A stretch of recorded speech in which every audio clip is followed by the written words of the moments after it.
Pastor, eu gostaria de primeiramente agradecer o senhor pela disponibilidade. Eu sei que o senhor é um homem ocupado e arranjar um tempinho aqui para falar para um grupo de reformados bem pequenininho lá, não sei onde no Brasil, é uma grande honra, é uma grande honra. O prazer é meu. Muito bem, meus irmãos, mais um episódio de um podcast aqui para o canal do Grupo Dort. Trouxe aqui o querido pastor Everton Tokachique. Você gostaria de se apresentar aí, pastor? Pode se apresentar. Tranquilo. Eu sou o pastor Everton, né? Eu tenho casado com a Vanessa, pai da Rebeca e de João Marcos. Esse ano eu completo já 21 anos de pastorado ordenado, embora eu ingressei no ministério desde 94, né? 1994, quando eu fiz o meu primeiro ano de Instituto Bíblico de Teologia, lá em Ji-Paraná, Rondônia. 95, 99 fiz meu curso de bacharel no seminário JMC, São Paulo, e 6 de janeiro de 2000, assumi o meu pastorado, o primeiro ano de pastorado. Então, de lá para cá, tenho pastoreado. Também atuo de ensino, educação teológica. Comecei a ensinar teologia antes de me formar, num instituto bíblico, em São Miguel Paulista, Igreja Presbiteriana São Miguel Paulista, em São Paulo. Lá tem um instituto bíblico. E aí, em 98, 99, eu dei aula lá, né, antes de me formar. Aí depois dei aula no Seminário Batista, Seminário Presbiteriano de Ji-Paraná, Seminário Metodista, Seminário CETEBAN, Seminário Batista Nacional, Seminário de Liderança Indígena, e alguns cursos por fora disso aí, né? Mas Graças a sempre Deus. lecionando. Então, atuando sempre na área pastoral, prioritariamente pastoral, e, quando possível, ensinando teologia. Graças a Deus, graças a Deus. Deus tem abençoado. Pastor, e o grandíssimo tema aqui do podcast é a confessionalidade. E eu gostaria de que o senhor introduzisse, né, os irmãos, primeiro contando o que é confessionalidade, a definição, o que é que está sendo tratado hoje em dia sobre confessionalidade, e eu sei que é um tema bem extenso, bem vasto, mas se o senhor traçasse pelo menos um resumo sobre a história da confessionalidade na história da igreja, seria de grande proveito. Ok, tranquilo. Bom, a prática da confessionalidade, ela começa no Antigo Testamento, para ser exato, né? A gente precisa definir o que é confessionalidade. É a declaração, é uma doutrinária, né? Fixa, que não é apenas um ato individual, mas ele é coletivo, né? Um ato que representa ou o ingresso ou a manutenção, a preservação, a reafirmação de participação no corpo da Igreja de Deus, né? E isso fez na Igreja do Antigo Testamento, no povo de Deus do Antigo Testamento, quando, por exemplo, lá em Deuteronômio capítulo 6, a partir do verso 4 até o verso 9, você encontra o que é chamado de Shema, né? Ouve, pois, Israel, o Senhor nosso Deus é o único Senhor, né? Amarás o Senhor teu Deus de todo o teu coração, de todas as tuas forças, de toda a tua alma. E essas palavras que hoje lhe são dadas estarão no teu coração, né? As ensinarás aos teus filhos ao levantar, ao deitar, e aí continua. Bom, ali você tem uma primeira confissão de fé. E aí é importante a gente lembrar que a prática de declarações de fé ou confissões de fé que existiam desde a antiga aliança, e começa lá com Moisés, né? Elas eram memorizadas. Então, essa é uma grande diferença durante todo o Antigo Testamento e todo o Novo Testamento, é que a prática de confessar a fé, ou das confissões de fé, ou de declarar a sua fé, ela de fato é uma prática que era de memória. Então, não era por escrito, mesmo porque a escrita e a produção escrita, né, era algo muito, muito restrita. Quando você vai para o Novo Testamento, você lembra Senhor Jesus dizendo: olha, aquele que me confessar diante dos homens, eu confessarei diante do meu Pai, e aquele que me negar diante dos homens, eu também o negarei diante do meu Pai. Além dessa declaração de Jesus, você encontra algumas breves fórmulas batismais no Novo Testamento, né? Quando, por exemplo, lá o batismo do eunuco, e ele estava com Filipe, quando ele chega a um determinado lugar, ele diz assim: olha, ali tem água, o que me impede de ser batizado?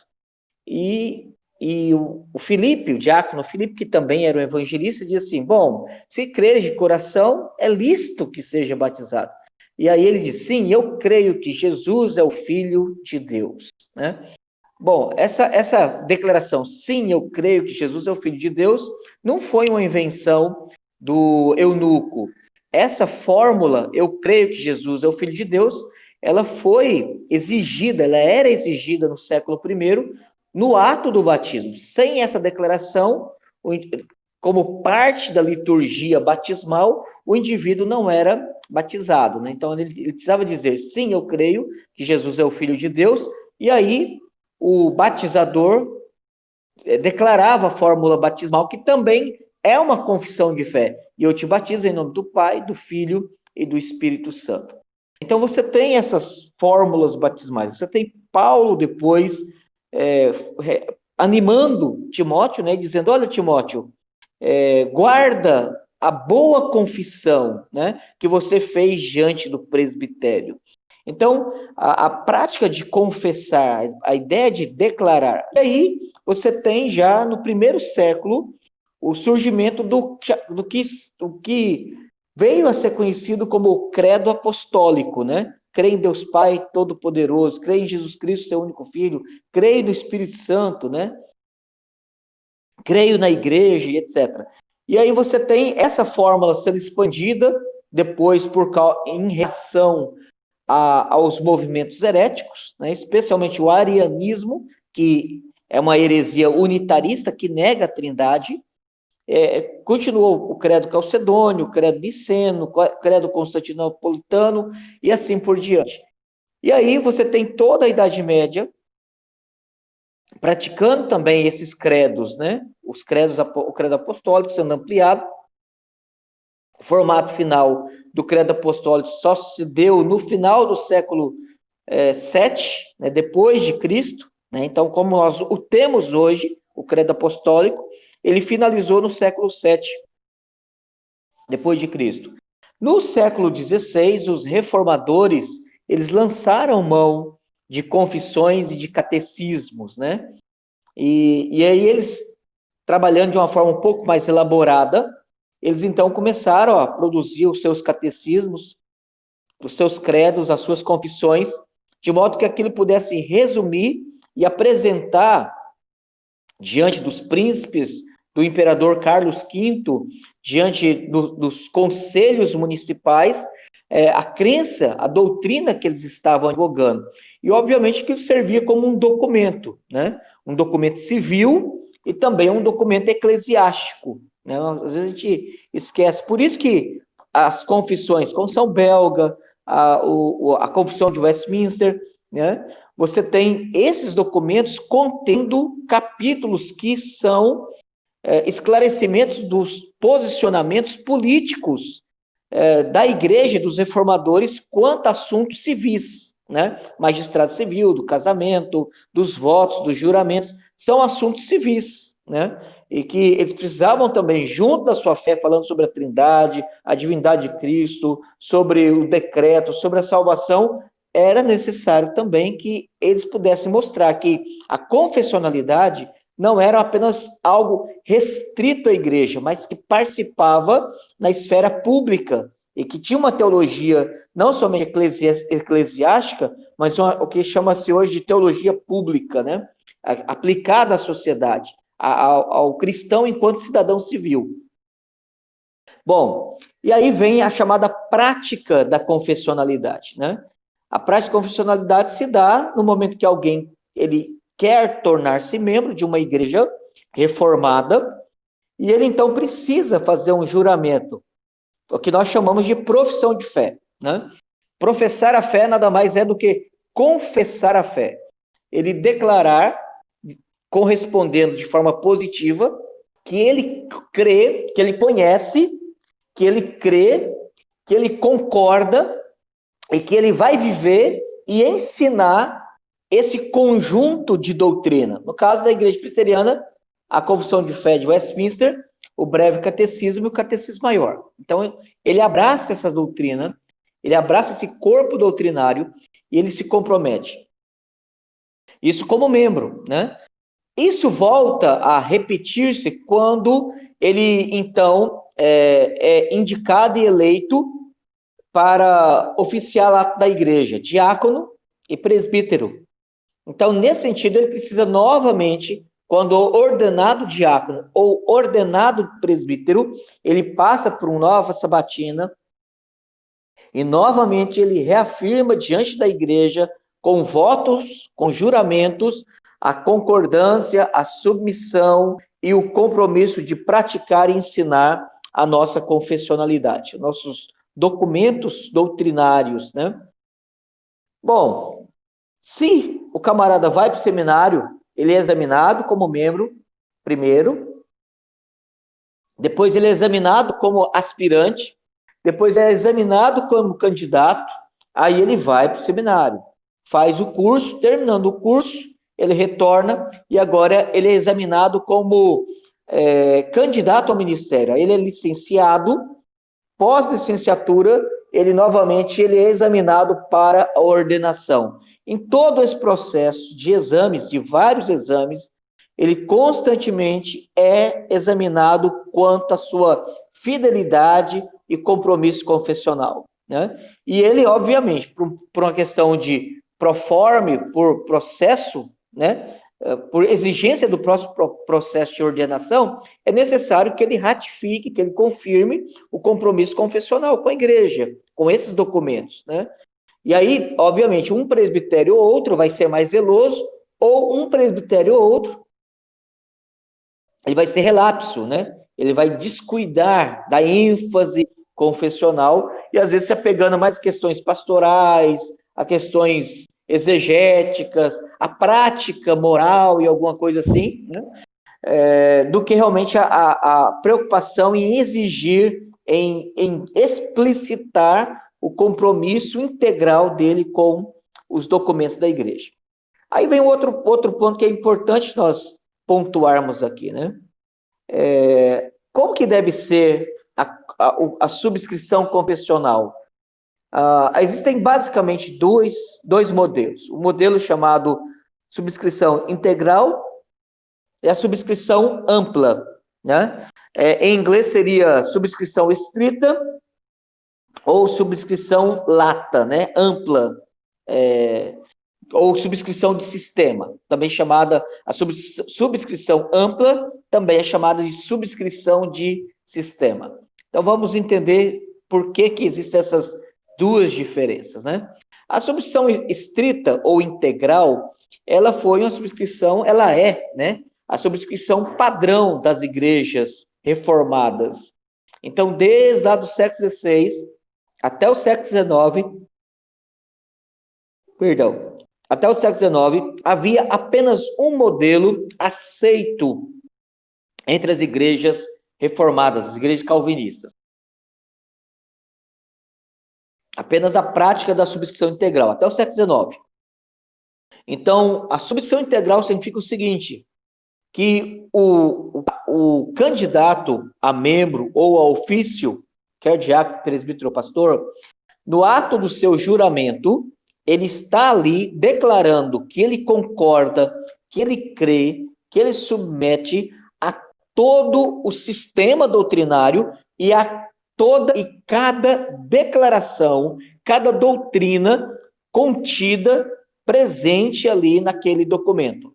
Então, ele subscreve integralmente o documento, sem reservas, sem discordâncias, sem críticas. Ele estudou antes o assunto, ele estudou os documentos, aquilo que ele tinha dúvida, ele exauriu, ele eliminou antecipadamente ao juramento, e ele então se preparou para concordar de forma transparente, honesta, com o seu conselho, igreja local, ou com o concílio que está examinando ele, quer seja o presbitério, né? E aí ele vai dizer assim, eu concordo, eu aceito, eu subscrevo, e eu estou comprometido em ensinar, viver, praticar e defender não só o sistema, mas também toda e cada declaração doutrinária. Essa é a subscrição integral. A outra modalidade, que é chamada de subscrição ampla, né? Ou também subscrição de sistema de doutrina, de sistema, né? Vai fazer a seguinte forma. O indivíduo ele não concorda com um ou outro ponto doutrinário, né? Ele vai ter discordâncias, dificuldades, dúvidas. E aí ele vai dizer o seguinte, olha, eu adoto a confissão de fé, mas doutrina A, B, C e D eu não concordo, né? E aí o presbitério vai aprovar ou não, o conselho vai aprovar ou não se recebe ele como membro ou como candidato ou como, de fato, um licenciado e que poderá ser ordenado ao oficialato, né? O grande problema desse modelo de subscrição de sistema ou subscrição ampla, é que esse modelo de subscrição, ele dá ao subscritor poderes de ser arbitrário. Então, esse é o primeiro problema. Dá poderes para que ele tenha, então, arbitrariedade. Ou seja, ele olha o documento e diz, olha, eu concordo com o capítulo A, capítulo 16, não concordo com o capítulo 23, concordo com o capítulo 15, mas o parágrafo 2 eu não concordo. E aí o cara, ele cria uma versão personalizada, subjetiva, de subscrição. Ou seja, ele subscreve uma confissão dentro da confissão, né? Isso é um problema, porque daí a coisa, desculpa a expressão, vira um balaio de gato, né? Aí vira uma Babel, cada um crê no que quer, do jeito que quer, como quer, quando quer, né? Da mesma forma que ele, naquele momento, ele concordou, ele pode, daqui 1 ano, 2, 3 anos, dizer assim, olha, agora eu já não concordo, antes eu não concordava com o parágrafo 2 do capítulo 12, agora eu já não concordo com o capítulo todo, né? E aí não tem o que fazer, porque o cara já está ordenado, né? E, infelizmente, na IPB, não conheço, não estou dizendo que não acontece, mas eu não conheço disciplina de ministro por heresia. Você encontra disciplina por problema moral, mas por heresia você não encontra. O cara pode chegar e falar o maior absurdo do mundo. Infelizmente, a maioria dos presbitérios fazem vista grossa, a maioria dos presbitérios fingem, dão de João sem braço, a maioria dos presbitérios simplesmente preferem ignorar, botar pano quente. E se alguém denuncia, e se alguém levanta a pecha, se alguém reclama, ainda recebe o rótulo de contencioso, né? Então, esse é um problema sério que eu não sei até onde a gente vai suportar e até onde que a igreja vai caminhar nesse sentido. Mas a subscrição estrita ou integral é o modelo que foi padrão único até o século XIX. No século XX, começou, então, a normatizar a ideia de subscrição com escrúpulos, que é chamado, né?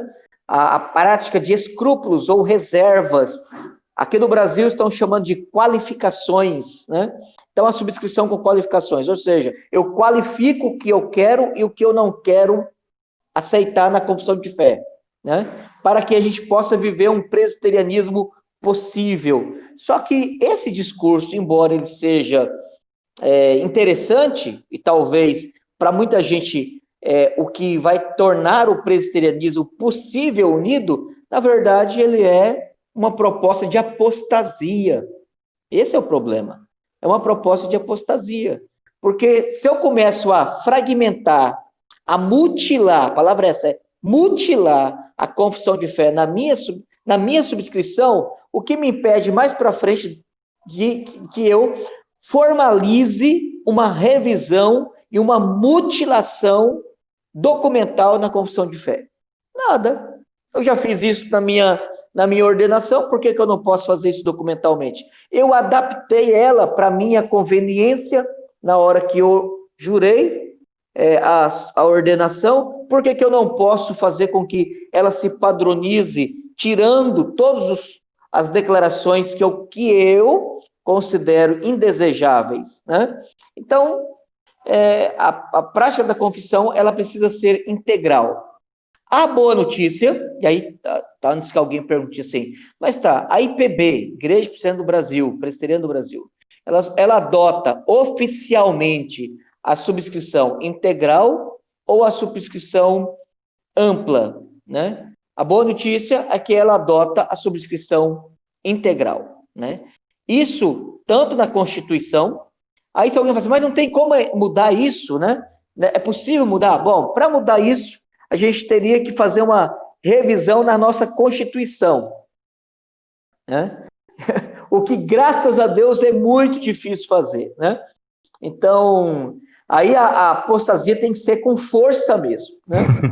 Mas o grande detalhe é que a nossa Constituição, a CIPB, ela exige subscrição integral. Tanto foi em 2014, na reunião do Supremo Conselho, lá em Natal, né, foi levantada uma consulta de um presbitério, se eu não me engano, foi do Pernambuco, esse presbitério era daquela região lá, e eles então consultaram, perguntando qual era a modalidade de subscrição que a IPB adotava, se era ampla ou se era estrita ou integral, né? E aí a resposta da IPB foi: a IPB, segundo a sua Constituição, ela adota subscrição integral. Graças a Deus, né, houve essa clareza maior, embora constitucionalmente não havia nenhuma dúvida. Mas, infelizmente, para quem quer errar, para quem quer desviar, né, a clareza da verdade é ignorada, né? Isso é um problema muito sério. Então, a prática da subscrição confessional, ela é uma exigência da IPB, ela está documentalmente aparada, ela é documentalmente os seus padrões de fé claros, né? Às vezes você vai encontrar alguém diz assim, a IPB está vivendo uma crise doutrinária. Eu tenho batido na tecla que a nossa crise não é doutrinária. A nossa crise, na verdade, ela é moral. Ela é moral. Porque o que acontece? Se você perguntar, a IPB tem uma Constituição? Tem. Clara, claríssima. Tem resoluções sobre vários assuntos? Sim. Decisões do Supremo Conselho. A Igreja Presbiteriana do Brasil, ela tem um padrão doutrinário? Tem. Os padrões de Westminster. Eles são claros doutrinariamente, definir a identidade teológica da igreja, a identidade denominacional da igreja? A resposta é sim. Aí se a questão é, se legalmente nós temos clareza e amparo, se doutrinariamente nós temos clareza e amparo, por que existe tanta divergência doutrinária dentro da IPB? E aí a resposta é óbvia: desonestidade, falta de submissão, falta de clareza, falta de compromisso, falta de hombridade na hora de se fazer votos e de cumpri-los, né? Então, o problema não é na denominação, o problema não está nos documentos da igreja. O problema, nós não temos uma crise de identidade, nós temos uma crise moral, porque nós temos oficiais que negam a nossa confessionalidade, que questionam a nossa confessionalidade, que no processo de ordenação aparece como um cordeirinho. Depois que é ordenado, o camarada joga a capa fora e aí ele mostra de fato quem ele é, né? Infelizmente, a gente tem que suportar esse tipo de situação, porque presbitérios que deveriam agir, porque essa falta de transparência, essa falta de honestidade é perjúrio, né? É perjúrio, é mentira no ato de juramento. E na justiça comum, isso é crime. Se você for num tribunal e fizer um juramento em falar a verdade e você mentir e for provado que você mentiu, é crime, é perjúrio. Você pode responder judicialmente, pode não, responderá judicialmente. os nossos tribunais eclesiásticos têm feito vista grossa e temos pecado por omissão nesse aspecto, né? Então, nós precisamos ter atenção quanto a isso aí, porque a igreja ela é confessional. Aí a pergunta, mas por que a igreja precisa ser confessional, né? Talvez essa dúvida. A igreja não poderia simplesmente dizer assim, a gente crê na Bíblia, só na Bíblia, e não precisa de documentos, porque esses documentos são documentos de homens, né? Contém erros, e etc, etc. Né? Isso é o que o pessoal que é do contra vai argumentar. Bom, no nosso voto de membresia, profissão de fé, e nos nossos votos de ordenação, diácono, presbítero e pastores, né, os ministros do evangelho, a pergunta que é feita, e é a mesma pergunta, você concorda com a doutrina, governo e disciplina da igreja presbiteriana? Você se compromete em ser submissas a essas autoridades enquanto elas permanecerem fiéis à Sagrada Escritura? Então, o que nós cremos é que esses documentos, embora foram escritos por homens, obviamente, não são inspirados, né? Podem conter erros e imprecisões, mas nós cremos, e aí nós declaramos que eles, de fato, esses documentos refletem, eles expressam fielmente o ensino de toda a Escritura. Eu posso abrir aleatoriamente aqui, vamos lá, abrir aleatoriamente, né? Confissão de Fé, capítulo 17, né? Confissão de Fé, capítulo 17, que trata sobre a perseverança dos santos. Então, aleatoriamente, para dizer assim, não, escolheu esse aqui porque esse capítulo aqui, ele é mais claro. Não, tá aqui, ó. Os que Deus aceitou em seu bem-amados, que ele chamou eficazmente e santificou pelo seu Espírito, não podem decair do estado de graça, nem total, nem finalmente. Mas com toda certeza hão de perseverar nesse estado até o fim e serão eternamente salvos. Qual a dificuldade de você crer nisso aqui? Né? Qual a dificuldade de você dizer assim, sim, aqui está de uma forma sistemática, lógica, proposicionalmente bem articulada, com uma precisão de clareza de ideias fantástica e expressa fielmente o ensino da Escritura, né? Então você pode abrir qualquer capítulo, vamos lá, abrir aqui agora, deu no Catecismo Maior, pergunta 84, todos os homens morrerão? Resposta, sendo a morte imposta como o salário do pecado, está decretado que todos morram uma só vez, pois todos são pecadores. Qual a dificuldade de você dizer assim, eu concordo 100% com essa declaração, porque ela expressa fielmente o ensino da Escritura. E aí você tem todas as perguntas do Catecismo Maior, do Breve Catecismo, e todos os 33 capítulos da Confissão de Fé de Westminster. A pergunta é, qual é a dificuldade de se crer nessas doutrinas? Qual é a dificuldade de você, como um reformado, que estudou, que conhece a nossa teologia, que tem como base doutrinária esses documentos, reconhecer e dizer, sim, eles fielmente expressam o ensino de toda a Escritura, fielmente expressam o ensino de toda a Escritura. Então, quando nós somos ordenados, ou aqueles que são tornados membros, né? Nós somos porque, primeiro, a gente tem pelo menos uma lida nesses documentos. Você estudou, espera-se que tenha estudado, mas no mínimo, tem dado uma lida, né? E aí, se você teve dificuldade de aceitar, entender qualquer documento, qualquer declaração doutrinária, no mínimo, responsável, prudente, você procurar alguém que seja um especialista no assunto, ou do seu presbitério, do seu conselho, o seu pastor, e perguntar, o que isso aqui quer dizer? Né? A base bíblica para isso aqui, e olha que tanto a confissão de fé, quanto os catecismos, têm vários textos provas para cada declaração doutrinária, né? Para que você possa ir na Escritura e dizer, deixa eu ver se na Bíblia realmente o que está sendo declarado neste parágrafo, ou no catecismo, pergunta tal, resposta tal, se há base bíblica. Vamos ver se tem base. Dá uma olhada nos textos bíblicos, né?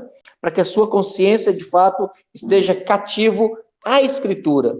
Você tem uma declaração que foi feita por homens, mas esses homens foram zelosos em articular as ideias, de modo que eles retirassem da Bíblia e colocassem em declaração lógica, formal, com clareza de ideias e fidelidade doutrinária aquilo que a Bíblia ensina.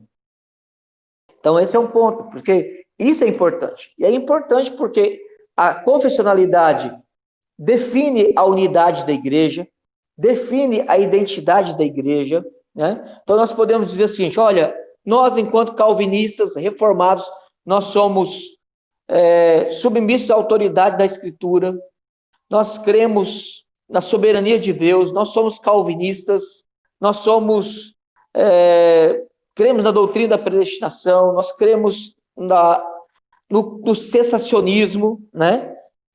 Ou seja, que somente a Escritura é a palavra de Deus e que Deus, atualmente, depois que o cânon encerrou, Deus não dá mais nenhuma comunicação revelacional extra-bíblica.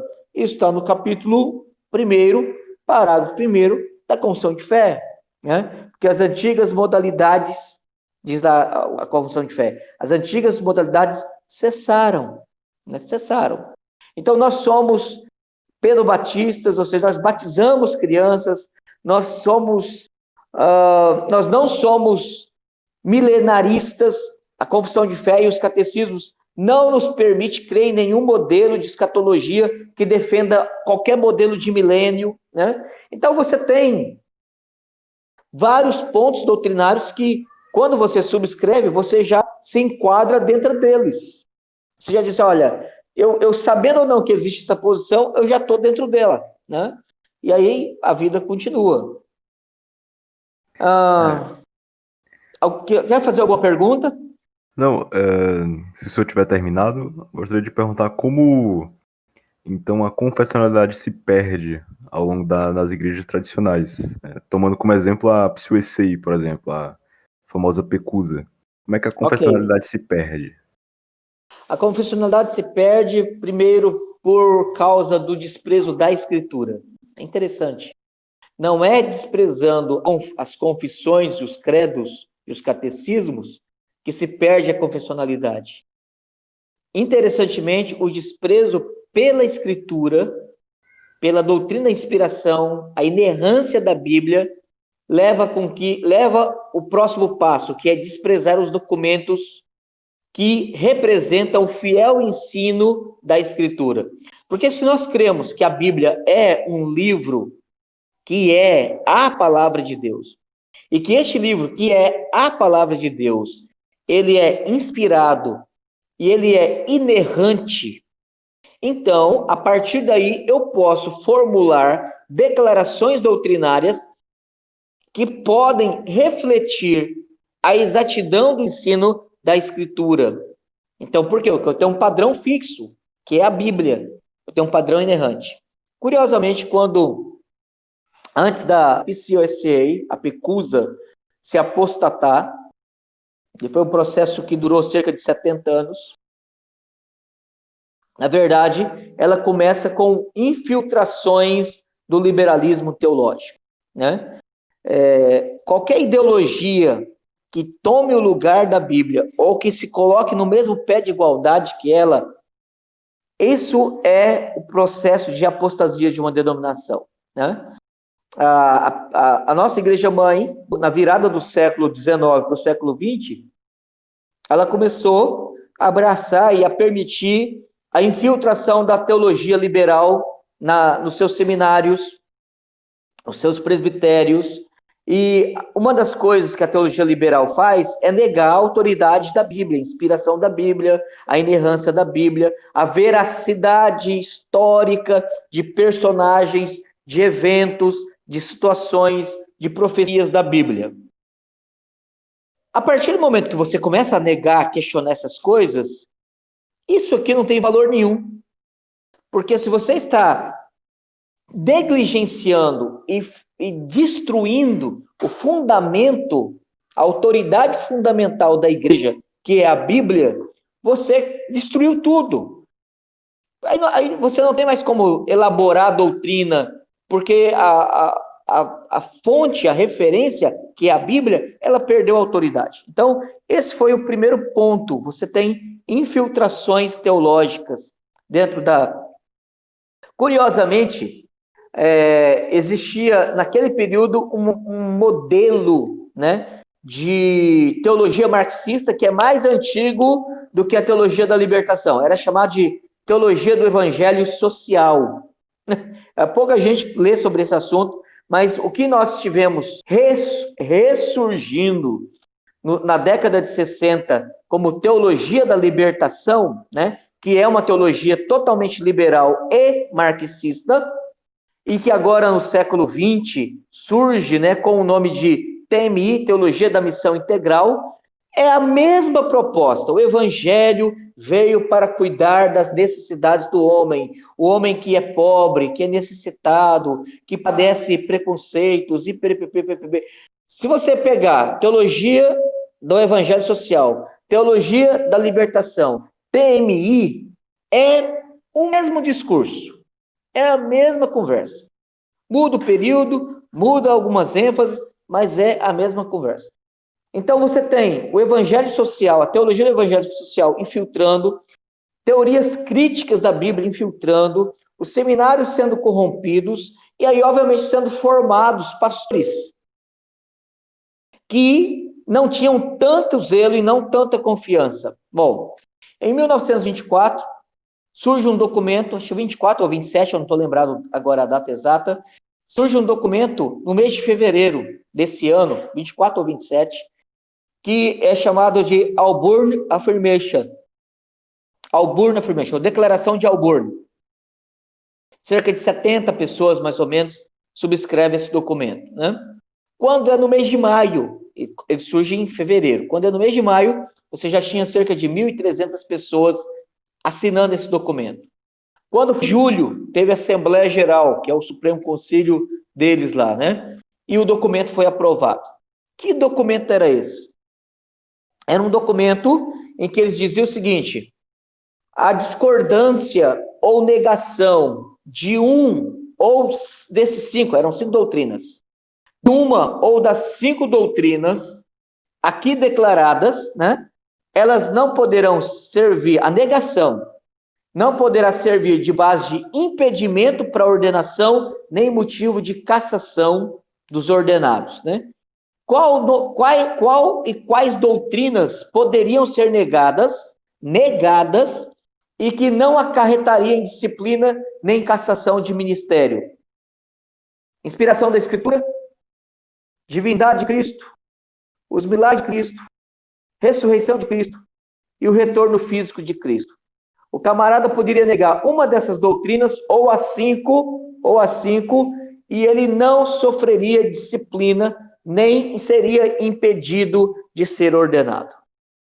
Aí você fala assim, peraí, cara, ele negou a fé cristã, né? Mas, aí assim, esses caras foram caçados, disciplinados, só de propor um absurdo desse. Como eu disse, no mês de julho, o documento foi aprovado.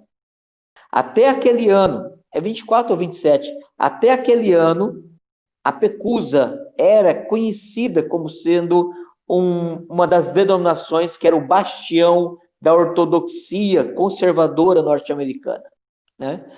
Era uma denominação que naquela época tinha mais de 4 milhões de membros. E aí começou a haver o brigueiro interno, né? Brigueiro interno e divisão. Em 37, a divisão, né, liderada por John Gresham Machen, né, que dele temos em português, pela editora Vida Nova, Cristianismo e Liberalismo, né? John Murray, Cornelius Van Til e John Stonehouse e vários outros saíram do seminário de Princeton, fundaram o seminário de Westminster. Um grande número de igrejas, pastores, presbitérios saíram da Pecusa e fundaram o que é conhecida como OPC, Orthodox Presbyterian Church, né? Igreja Presbiteriana Ortodoxa, que até hoje é uma denominação de referência e que mantém ainda a ortodoxia reformada nos Estados Unidos. Embora já começa a ter algumas infiltrações também, né? Mas aí o que acontece? A nossa igreja-mãe, na década de 20, tem essa queda. Em 37, ela perde um grupo forte de ortodoxos, de confessionais. Na década de 60, aí em 1967, ela escreve uma outra confissão, chamada Confissão de 1967. E nessa confissão, eles vão dizer o seguinte: olha, você pode subscrever a Confissão de Fé de Westminster, o Breve Catecismo, Catecismo Maior, a Confissão Helvética, Catecismo de Heidelberg. Você pode adotar qualquer documento, sem nenhum problema. O que você não pode fazer é exigir que os outros creiam como você e nem fazer denúncia, disciplina, porque alguém... Aí lembrando da Auburn Formation, aí é questão de desdobramento, né? Ninguém pode ser disciplinado, cassado ou impedido de ser ordenado por não concordar com as 5 doutrinas, né, que deu-se abertura no Auburn Affirmation, na Declaração de Auburn, e que esteja presente na Confissão de Fé ou nos catecismos ou qualquer outro documento reformado, documento confessional, né? E aí a coisa foi só desgringolando, né? A década de 60 ainda, o marxismo entrou com força, década de 50 e 60, o marxismo entrou com força dentro da PECUSA. Tanto é que na década de 60 veio um missionário da PECUSA trabalhar no seminário de Campinas. O nome do cara chama-se Richard Shaw. Morreu já, graças a Deus. Se não converteu, foi para o inferno. Ele não era crente, não. Richard Shaw influenciou toda uma geração de pastores na década de 60 e início da década de 70. Né? Esse cara foi um caos.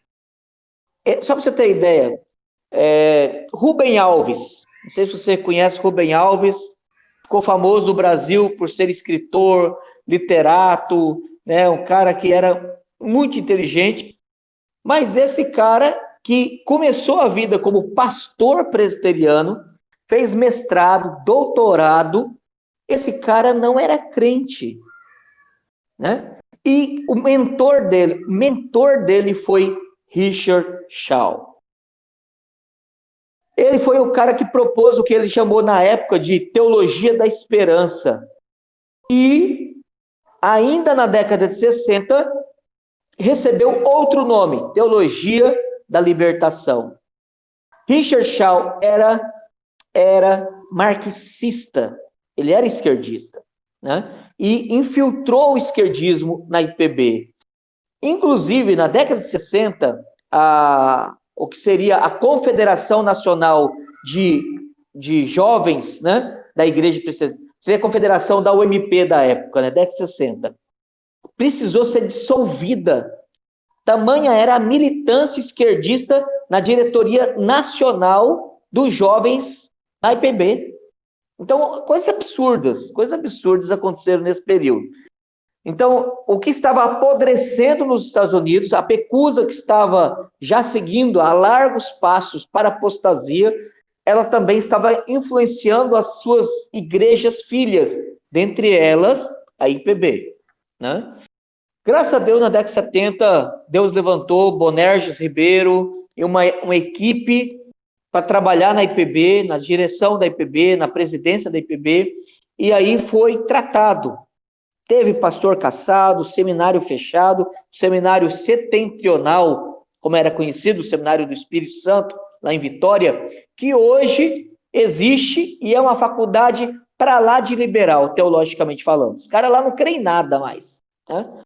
E esse seminário foi criado pelo Richard Shaw, né? Inclusive, curiosidade, quem estudou lá, embora não se formou porque estava no último ano, e o seminário foi fechado no último ano dele, e aí ele teve que ir para Campinas fechar o último ano de teologia, Guilhermino Cunha, né? Ex-presidente do Supremo Conselho, durante 3 mandatos. E aí você tem essas coisas estranhas, né, dentro da IPB. Bom, Lembrando, a igreja ela continua sendo confessional, documentalmente. A prática, o ensino, a ênfase não existia. A prática, o ensino, a ênfase confessional é algo muito recente. Vamos dizer que tem aí pouco mais de cerca de 30 anos, não chega a tudo isso, e ainda de forma muito tímida, pensando no tamanho da IPB. Ultimamente, nos últimos 15 anos, mais ou menos que isso, está havendo um surgimento, um despertamento para a confessionalidade da igreja. Então, o calvinismo está sendo descoberto, não só na IPB, mas fora da IPB. A fé reformada e toda a sua cosmovisão está sendo descoberto fora da IPB e dentro da IPB. E a confessionalidade, ela está sendo redescoberta. Então, você ainda encontra, quer ver um exemplo muito simples disso? Capítulo 21 da Confissão de Fé, que fala do culto religioso e do dia do Senhor, do domingo.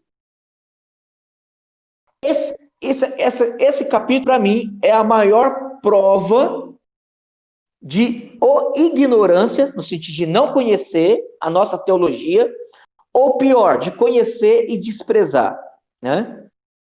Esse capítulo trata de dois assuntos: do culto, princípio regulador do culto, e do dia do Senhor.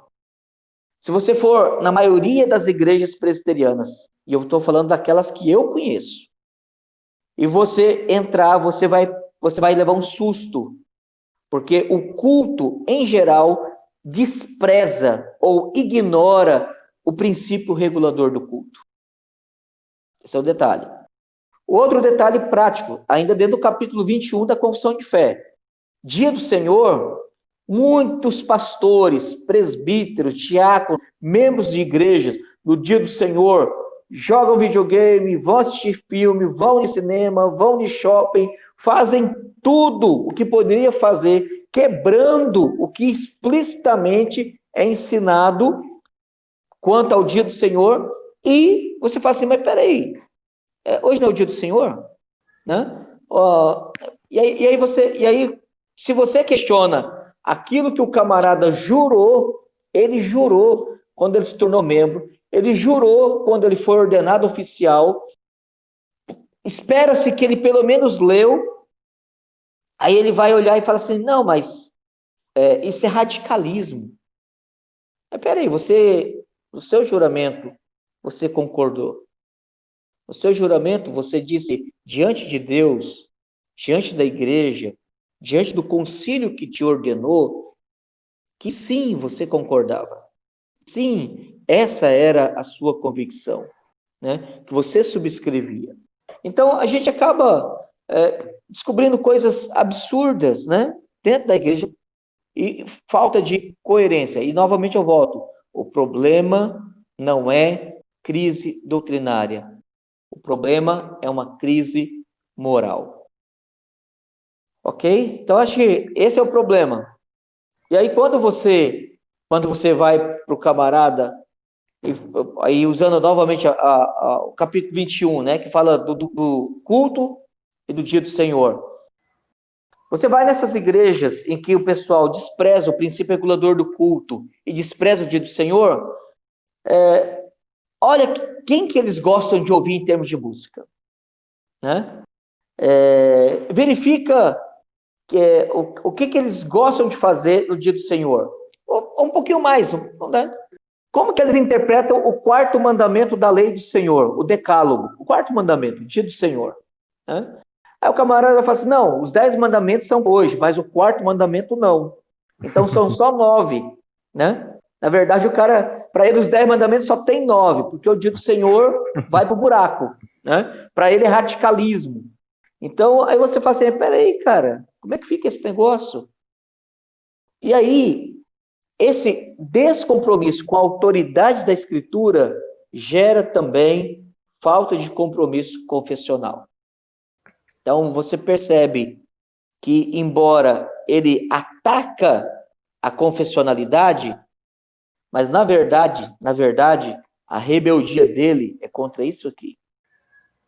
Mas como ele é liderança de igreja, como ele é crente, e a consciência dele está condicionada a não falar mal da Bíblia, porque senão pega mal, né? Então, ele não vai falar mal do quarto mandamento em público. Ele não vai ser doido de, em público, dizer, gente, ó, aqui tá, o quarto mandamento tá aqui, ó, tá na Bíblia, Êxodo 20. Mas, ó, isso aqui é bobeira, não pratique isso. Ele vai ser doido de falar um negócio desse? Não vai. Qual que é mais fácil? Olha, capítulo 21 da Confissão de Fé é radical. Mas, peraí, o que está ensinado aqui não está respaldado por isso aqui? Então, ao criticar isso aqui, uma doutrina solidamente bíblica, eu estou criticando não um documento escrito por homens, eu estou criticando a doutrina.